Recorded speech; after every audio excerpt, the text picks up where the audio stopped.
இறை வார்த்தை மத்தேயு நற்செய்தி அதிகாரம் 10 இறைவசனங்கள் 17 முதல் 22 முடிய. காலத்தில் இயேசு தம் திருத்தூதர்களுக்கு கூறியது: எச்சரிக்கையாக இருங்கள், ஏனெனில் மனிதர்கள் உங்களை யூத சங்கங்களில் ஒப்புவிப்பார்கள், தங்கள் தொழுகை கூடங்களில் உங்களை சாட்டையால் அடிப்பார்கள், என் பொருட்டு ஆளுநர்களிடமும் அரசர்களிடமும் உங்களை இழுத்துச் செல்வார்கள். இவ்வாறு யூதர்கள் முன்னும் பிற இனத்தவர் முன்னும் சான்று பகர்வீர்கள். இப்படி அவர்கள் உங்களை ஒப்புவிக்கும் பொழுது என்ன பேசுவது, எப்படி பேசுவது என நீங்கள் கவலைப்பட வேண்டாம்.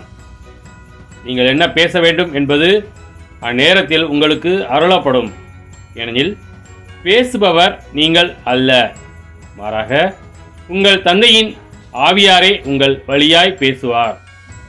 சகோதர சகோதரிகள் தம் உடன் சகோதர சகோதரிகளையும் தந்தையர் பிள்ளைகளையும் கொல்வதற்கென ஒப்புவிப்பார்கள். பிள்ளைகள் பெற்றோருக்கு எதிராக எழுந்து அவர்களை கொல்வார்கள்.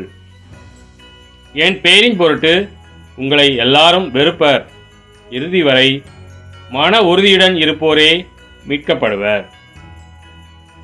கிறிஸ்துவின் நற்செய்தி.